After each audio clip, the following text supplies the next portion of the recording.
Hello everybody, welcome to our session, which is the launch really of a new report from Innovations in Dementia, from looking back at the period during which we all lived together through the COVID-19 pandemic and the various lockdowns, and we wanted to collate the stories from the perspective of people with dementia themselves, which is perhaps different than a lot of what was happening at the time, which were researchers kind of coming and asking people what was happening.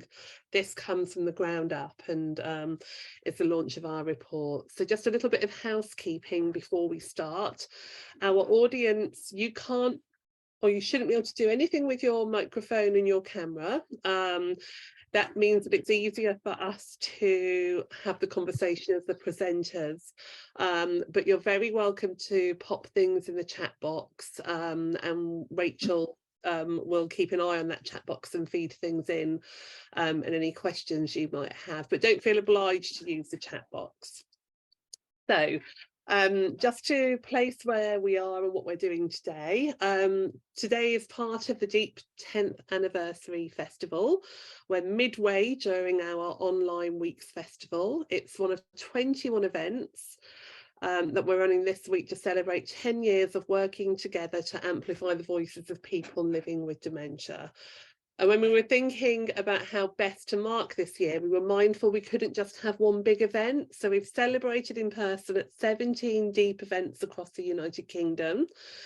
And we're trying this week to share some of the magic that happened in those sessions, in those live sessions, as much as what is happening this week.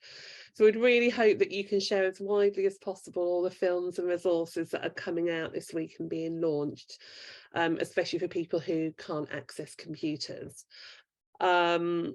And after the event, all these sessions are being recorded. After we've tidied them up a little bit, they'll all go on the Deep Anniversary website to be watched at your leisure. Before we start, can I ask everybody to introduce themselves to my speakers? So I'm going to ask Mac, first of all, to introduce himself. Good morning, everybody, and thank you very much. It's nice to see some new faces and some old faces. We've been stroking each other over the last 2 years anyway on different sessions. But I have to say that I am deep. Otherwise, Rachel will get cross with me. So, yeah, I am probably the longest member of Deep, actually, because I was diagnosed in 2010. And I joined the organization in 2011, and then at 2012, it all came part of Deep.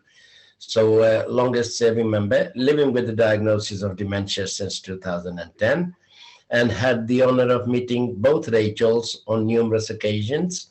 And thank you very much for the support that I've had from both of you has made it so that I'm sitting here talking to you. I can't thank you enough. Thank you once again. Thank you, Mac. Thank you. Irene.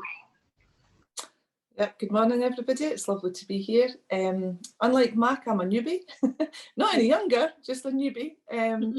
So I'm a member of the Stand peer support group in Fife. And I think, as I've mentioned on previous calls, we are the group partly and due to the support that we've had from the Deep network, from these particular ladies, Philly and others in the network, and we'll be forever grateful for the connections that we've made that were particularly important, I think, during COVID, but have endured and hopefully will continue for a very long time.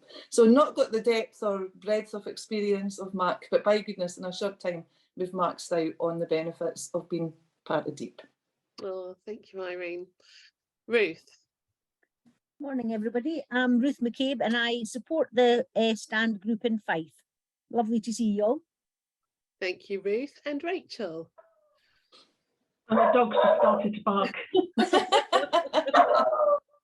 That's Megan. And I'm the Deep coordinator. Thanks, Rachel. And I'm Rachel from Innovations in Dementia, and one of our privileges is to host the Deep Network. So I've been involved with Deep since its very beginning.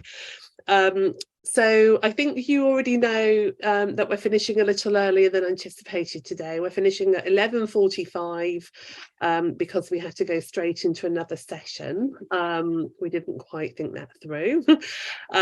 So we are launching our new report today, and I just kind of wanted to contextualise really, because as we've just been discussing before you all came in, it feels so long ago now in lots of ways. The pandemic that we lived through, the lockdowns, the emergence from the pandemic, and although I think we probably all know that COVID is still part of our lives, it can be quite hard to look back on.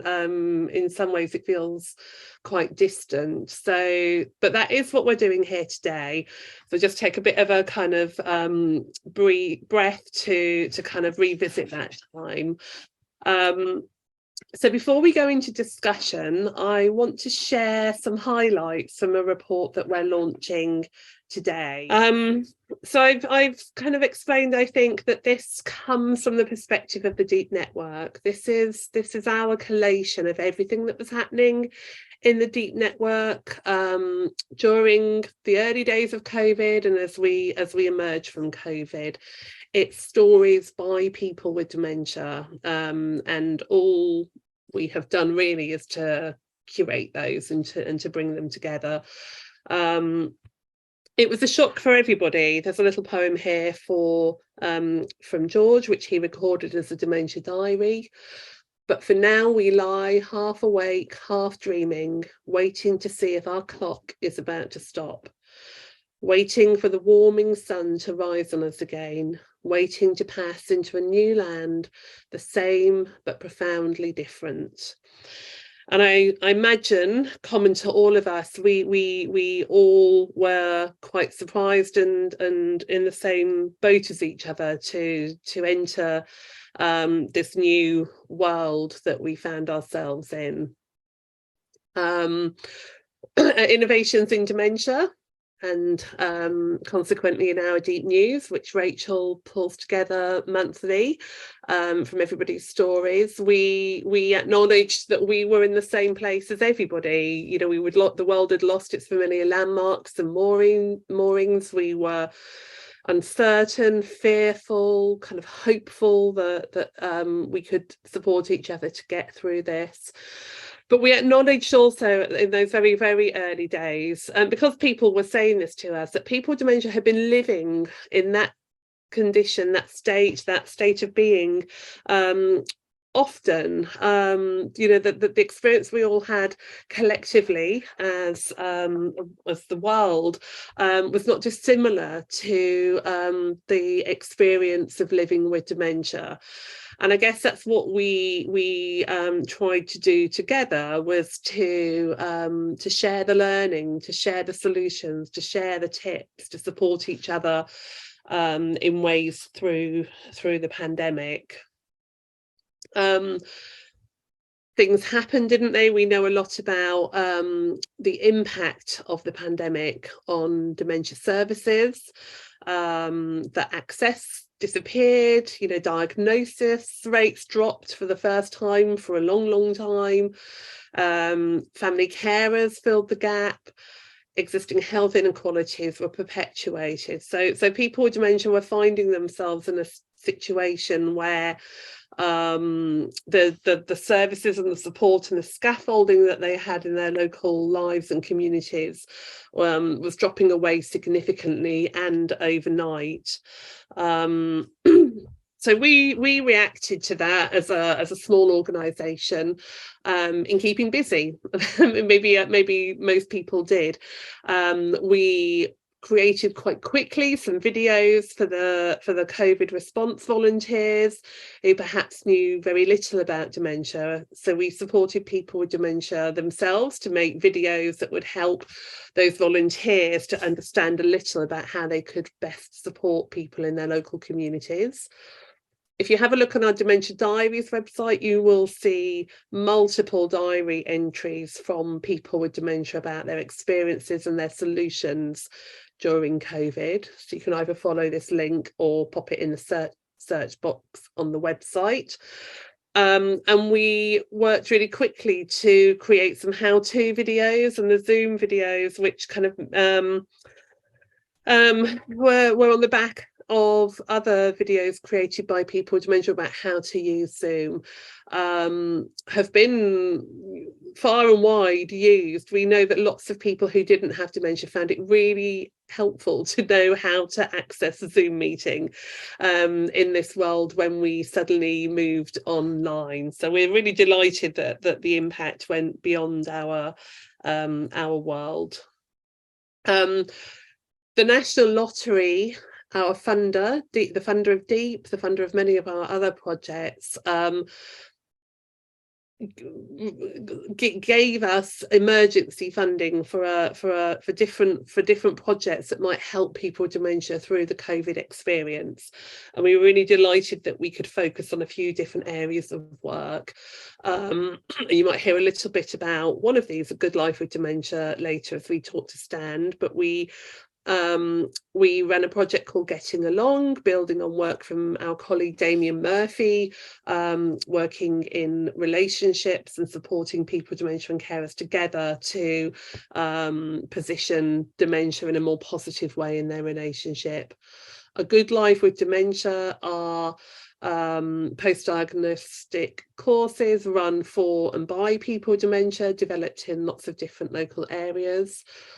We quickly created a new website led by people with dementia called TipShare. The link is here, full of solutions and tips. It's in its name, full of solutions and tips by people with dementia, initially about how to live during COVID and the workarounds and the ideas that people had, but has moved beyond COVID experiences now.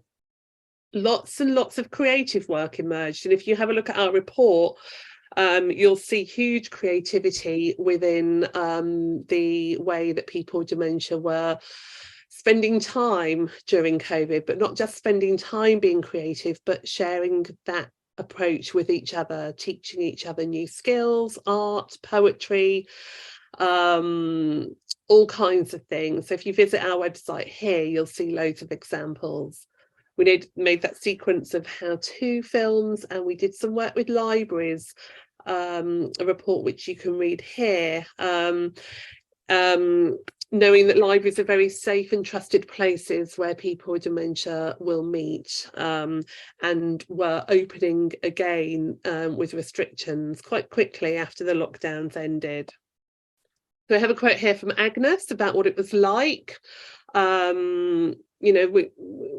It was hard to know one day to the next sometimes in lots of ways, and she concluded by saying, I'm trying to become not a human doing, which we're perhaps all used to being, but a human being, about being in the moment. So Zoom happened, people surprised themselves in how these ways of connecting online suddenly became available. We had the how-to guidance, but also people found that with support that they could still be in contact with each other, which I think fulfilled a huge social need. You'll see, if you read the report, Roy and his waving bench, his way of staying connected in his community. Across the network, there were blanket squares being created, which helped to connect deep groups to each other, which I guess is a strong purpose of the Deep network, is that we have these connections. And again, for us, our work, the ways we had been working with groups in the Deep network had to change overnight. So there were sunflower competitions, loads of crafts and learning and teachings between people with dementia. We launched 24 films by people with dementia that had been created prior to COVID, but the whole launch took place during COVID, and the whole editing process with the groups in charge of their films took place in quite creative ways. So we had a lovely launch of those films. As we were emerging from lockdowns and groups were reconnecting to each other, there were lots of opportunities to start to have that influence again, which is one of the kind of goals of a lot of deep groups. So here we have a report generated by the deep groups about what they wanted their government to include in future dementia strategies, and we were able to work with a Chinese wellbeing group up in Liverpool to have that translated, and for them to contribute their views in their own language. So you can have a look at the full report. It's full of beautiful photographs on our website at Innovations in Dementia. And here is the stand group. Irene and Ruth, what's it like looking back on that period and perhaps thinking about what you did as a group in that period? Well, we did lots. I think Agnes's comment about being and not doing was something that we all struggled with. And I think that's when the work with Deep, where the engagement and empowerment part really took hold, because we were all rendered quite useless for quite a bit of time, I think. Stand had met on 6 occasions before the COVID pandemic hit. And when the first lockdown came, Stand as a group was lost. Like everybody else, we were locked down, had to stay inside. And the connections, which were still quite young and new and fresh, were very important, but looked like they could very readily and very easily become lost. As a community, we are quite diverse. We don't live entirely close to each other, and as a group we're quite far spread out geographically, and we don't have all drive, and we don't have the most marvellous network, transport network either. So potentially our group became very vulnerable, as did each individual within the group. And so the support and help we got from Deep and from Rachel Niblock in particular really shored us up and kept us going. And it wasn't just because of distance or whatever. I mean, we benefited greatly from Zoom, but many of our group members were unable to access Zoom, you know, just because of dementia, not because of financial hardship or lack of resources, but because of, you know, just like skill or dementia difficulties that dementia brings with it. And so whilst Zoom was really important to us, and we were grateful to Rachel for enabling us to become connected through Zoom, a technique that was entirely new and strange to all of us, but that engagement and empowerment through the teaching and the learning of how to do Zoom was an entire lifesaver to us. But for those members who couldn't benefit from Zoom for the difficulties I've just explained, Rachel and Deep helped us to get a gazebo. So even in the most inclement weather, and we did have an occasion where 2 members stood and held the gazebo in place in howling wind and rain, but it meant that other people in the group who couldn't access Zoom could still meet, we could still be together, and those very young new connections we'd made as a group could continue to thrive. So despite the real adversity that came, Deep was a proper life belt. It was a proper lifesaver for us as a group. So we did the Zoom. We met with Rachel on a Zoom, those of us who could, on a weekly basis.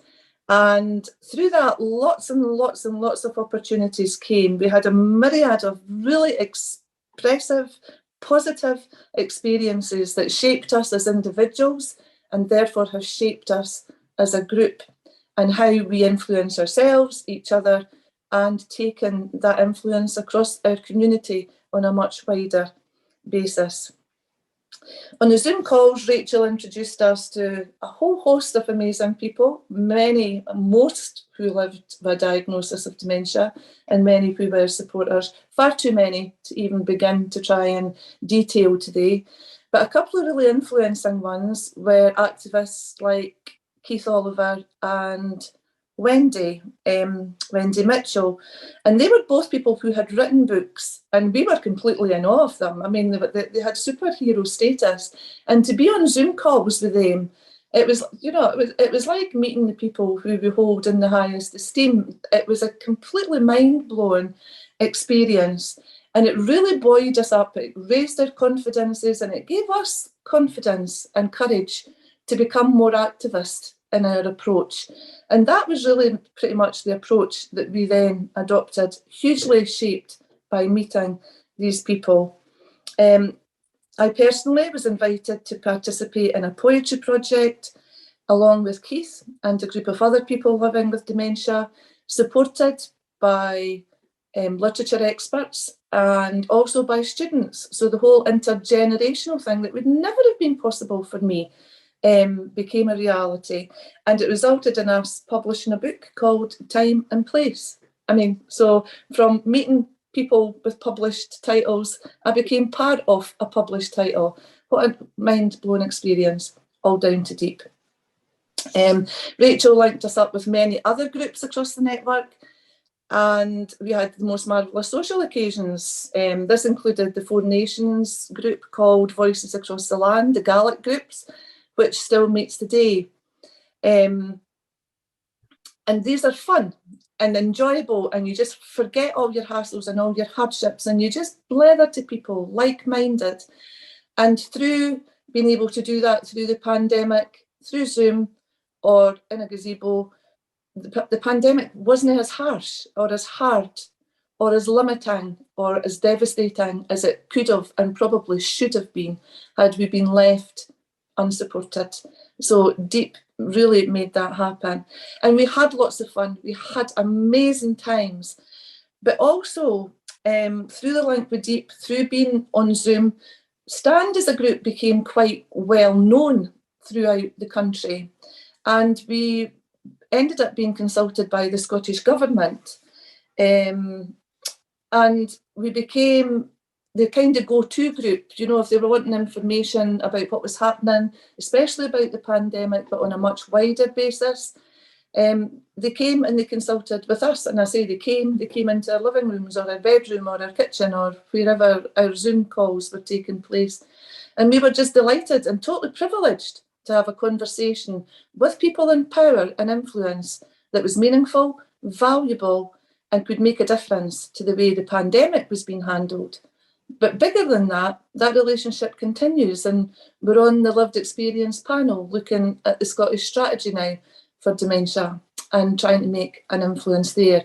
So it started socially, it got bigger, and it continues to grow. Rachel prompted us to write our story in the hope that we could inspire other people to embrace life and peer support in the way that we were doing, because Stand changed our lives. The result of this was the creation of the Recipe for Life booklet. And this has been distributed far and wide across the UK and across the wider world, and copies have gone to Australia, New Zealand and the United States. The group was also involved in developing the Knowledge is Power booklet, the first publication of its kind in English and in Gaelic. And we have copies of these, and you can get them from Stand. I think we have electronic copies as well as paper copies. Stand can provide those. Rachel also introduced us to Damien from ID, Innovations in Dementia, and he supported Stand to write a self-management course aimed at people who were newly diagnosed with dementia. And again, this was all done over Zoom. So through Zoom, 4 of us in Stand lived what a course could look like, and through living that with Damien, we created our own course. And this is an offer unique in Fife, that the course has been designed by people who are living with a diagnosis of dementia and facilitated by them. Stand received funds from the Alliance and has run 2 courses. Oh, I think we've actually run more than that now. I think we're on our 4th or 5th course actually, and we have more in planning. And again, the influence hasn't just stayed there within Stand, but Deep helped us to develop a relationship with the NHS. And the NHS have seen the value of living with a good life course, and they have granted us some funds to continue its provision. So again, the support Deep has provided, Stand has branches that are just going further and further and growing and growing. Through Deep, we met Boom Saloon and further online poetry stuff. And you know, the projects I said earlier, they're too far to mention, and I'm now going to stop because I could go on and on and on. But just in final, Deep and Rachel were and are our very best friends, and they have to take a huge amount of credit to what we have achieved and who we are and where we are today. And I do believe that the pandemic was one of the worst things that happened to us, but as a group, it was one of the best things that happened to us, because those relationships and friendships and links were founded that might not have happened without that adversity. Thank you so much, Irene. Thank you. Ruth, is there anything you'd like to add? Nothing at all, Rachel. Irene has said it beautifully, so there's nothing at all that I can add to that, apart from my thanks personally to Rachel. We would have folded if it hadn't been for these Zoom calls in the early days, and I'm a complete and utter Luddite with technology, still probably am, but I'm better with Zoom now because of all that Rachel taught us. So the confidence to meet online was something that was quite unique to me. And I think it's just been marvellous. As I say, we would have died if it hadn't been for Rachel, and that Zoom call inspired us completely. But I think I was also taken by what you were saying, Irene, about how Zoom was a lifeline, wasn't it? These online meetings became lifelines, but actually as a new group, you worked very hard to stay connected to people who could not be part of that. And I think that's what's really interesting about to look back on the growth of the Stand group. As you say, you were new and you'd only met a few times, and then the pandemic came, and to perhaps to look back on all that you have achieved is quite remarkable. We'll come back, but Mac, can I ask you if you can think back on the lockdown experiences and the COVID-19 pandemic and how you faced it? Thank you very much. Bulk of that has already been said. I don't know what to say to you, in all honesty. Zoom has actually been part of our life, hasn't it? Let's be honest. And one thing I can safely say here is that if it wasn't for Zoom, I wouldn't have met all of you. That's one thing. And the other thing is, the beauty of Zoom is that you're at home, you're in your private place, you can talk, you feel that you're safe, and then you can open up. To me, it's been a virtual holiday because I've traveled the world. I've seen people from Hong Kong, from Australia, from America, from Canada, and I've got friends for life because of Zoom. And not only Zoom, I think social media in general has played a big part in it. Twitter, Facebook has given me the confidence, and Zoom gave me the confidence to be able to sit here and talk and open up and come out and talk about the disease. And it's educated me. And from the feedback that I've had on the Zoom sessions, some people have said that they've been educated by me. So it was a learning curve for both of us. People learn, and I learn from them. And the other thing is that we've adapted to it. We've got a condition. Let's not get away from that. We can't pretend that we haven't. We are diagnosed with dementia, and it does affect us day to day, every minute, every hour. And we've adapted to technology. We have actually been able to access Zoom in the manner that I have ended up in showing some of the non-diagnosed people how to work it. So, you know, we've actually managed to do it. And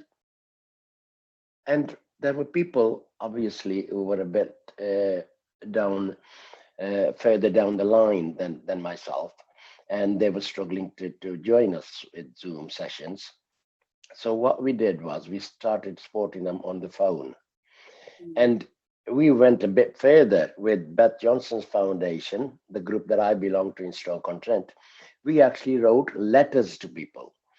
And you know, a letter is so personal and it's handwritten and it's that person at heart and it means so much to them. The response we had was unbelievable.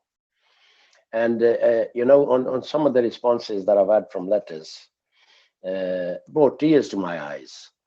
And it also opened up a new avenue, as it were, and highlighted the fact that how much support is needed out there, how much of this connection is needed. And I started a trend there when this COVID came out, that I don't agree with the term social distancing, because I think that we are at a distance now, but socially we are connected. So I think that that term of social distancing should be changed to physical distancing, because that is what actually spreads the disease, the physical closeness. Socially, I mean, we're all over the place, and we're still connected. And that connection in COVID was more important than ever. You know, we talked about, like Irene was saying, when you're first diagnosed, you go into a lockdown anyway. You know, you stay away from your friends, and there are times when you don't want to talk about this because it's not easy to talk about a condition of this nature. And I think the thought of having a disease that's not curable has a bigger impact on you than the condition itself. That's what it's done to me anyway. And I remember when Rachel met me for the second time, that's Rachel Nibbles, and she said to me, I couldn't believe that you were the same person, because I had changed. And the reason why I had changed was because Rachel provided a platform where I could be me, and I wasn't judged. I was taken as a person, not with a condition, just somebody who's part of the team and who was acknowledged, appreciated, and listened to, and, you know, provided a place where I could voice my whatever it is that I wanted to say. And that place was provided by Rachel, and that's what really lifted me up from being down there. And the other thing with COVID was that because this was a lockdown for me, and this lockdown was imposed on me. When I was diagnosed, I chose to go into a lockdown, but this lockdown I was forced to go into it. And there is a difference. When you decide to do something yourself, for instance, I'll give an example. There are people that I've met on Zoom sessions who were told that they couldn't drive anymore. I was one of them as well. As soon as I was diagnosed, they said you couldn't drive. And I disputed that, and I appealed against it. And eventually they allowed me to drive, because although I've got a condition, I still know what my capabilities are. And I have always concentrated on the abilities that I've retained, not the disabilities or the abilities that I've lost. And I think that's what's kept me going. So this second lockdown, we were told to do it, and it's difficult to actually adapt to. And that applies to everybody, not just people with the disease. You know, I felt that people with hidden disabilities adhered to the law and listened. It was people that were normal that misused the system, and because of that, the the disease went away. I mean, I can tell you, somebody on the Zoom session said to me that he went to the shop and there were 6 youngsters out that shop and they were sharing the same mask.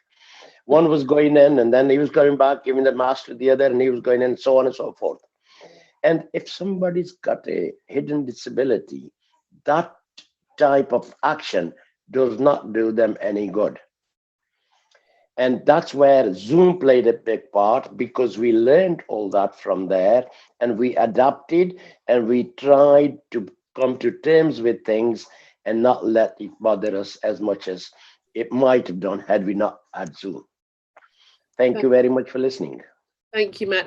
There's loads of in there from what you've said, but I'm thinking about the connections that you all managed to create or maintain, and it feels like that is actually at the heart of how Deep Groups Stand, Beth Johnson Foundation responded to this situation, was the kind of, the question of how are we going to maintain our connections to each other. And then I guess what we perhaps had was an opportunity to grow those connections by moving a lot of things online. But I also recall how groups were waiting for that moment that they could physically get back together again. So you sustained yourselves and your groups and built and learned and adapted and shared solutions and ideas as we all had to, but then waiting for those moments when safely you could reconnect. I wanted to ask a question to all of you, including is she now called Nibbles, including Rachel Niblock, about what, it is strange, isn't it, looking back on that particular period, certainly that first year when we were living under lockdowns that were imposed on us. But I wondered, from the perspective of your group or from the Deep Network as a whole, what are we, what are the things that we might take from that experience, even though we're not kind of thinking about it in the same way that we were when we were living in it? Just in discussion now, do you think there are things that you're taking as a group into your work now, or Rachel, your observations from what the Deep Network as a whole has taken?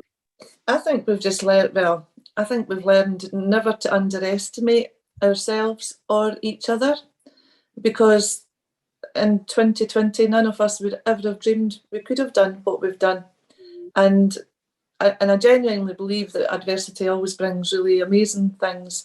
And for me, it's the real, the real belief in ourselves and the ability to look within groups and across groups at the talents that are there and draw on each other.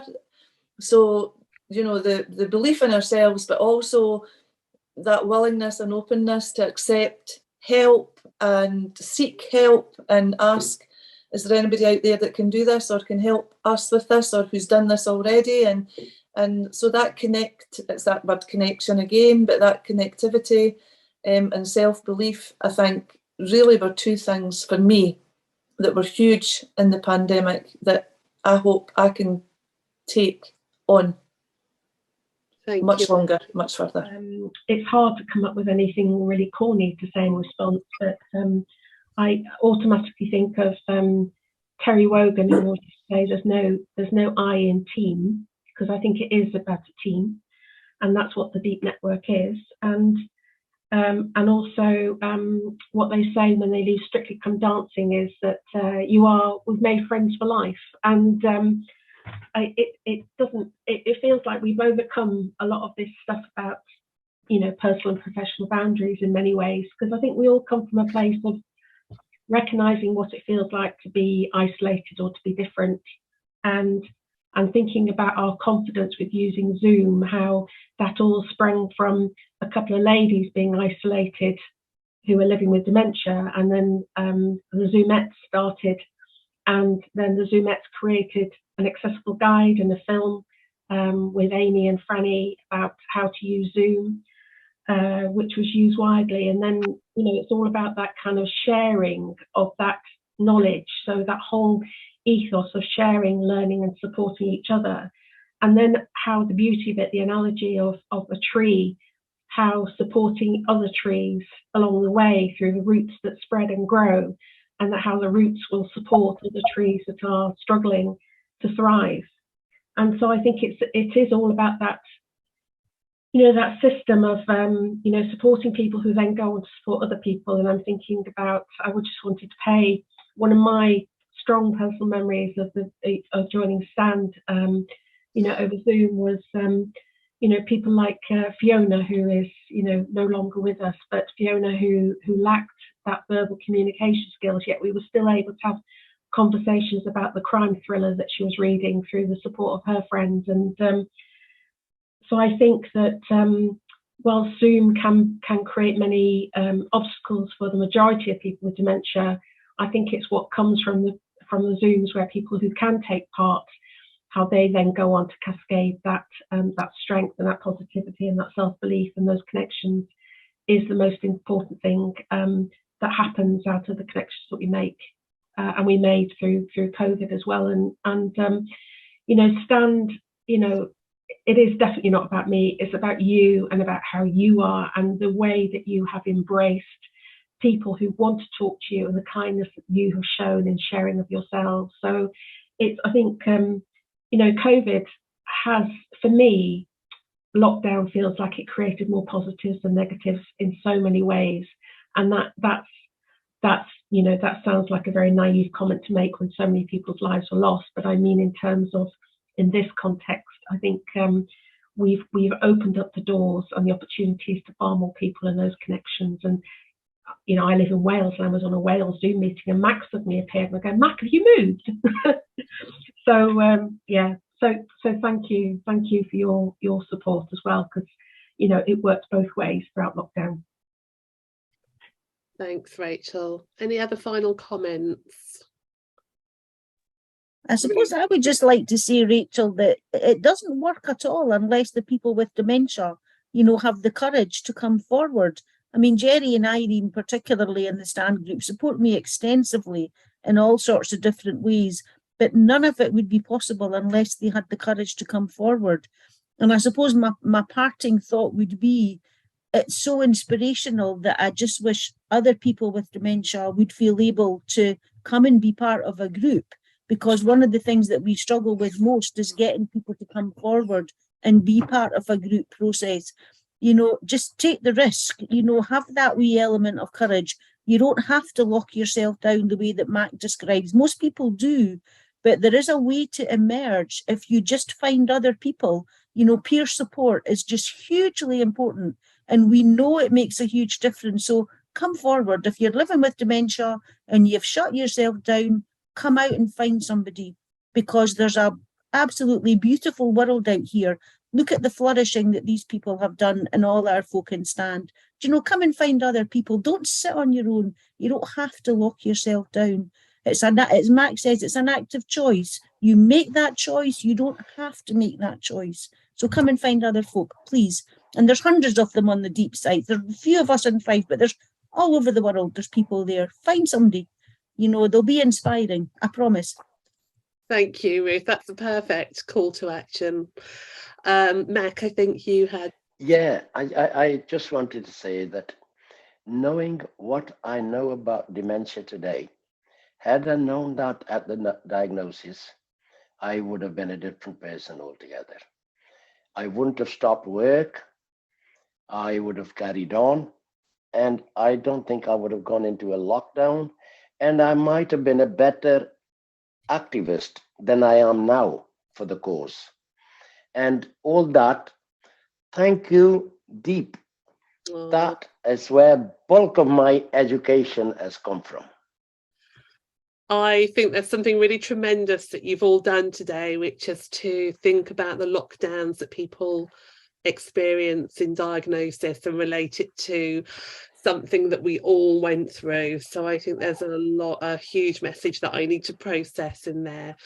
So we've reached our limit. Thank you so much to our audience for being here with us. Thank you so much, Irene and Mac and Ruth and Rachel. Please go and have a look at our lovely report. It's full of joy. You know, it tells the adversity stories, but it's full of the joy and the solutions that you've heard here today. So thank you so much. Goodbye.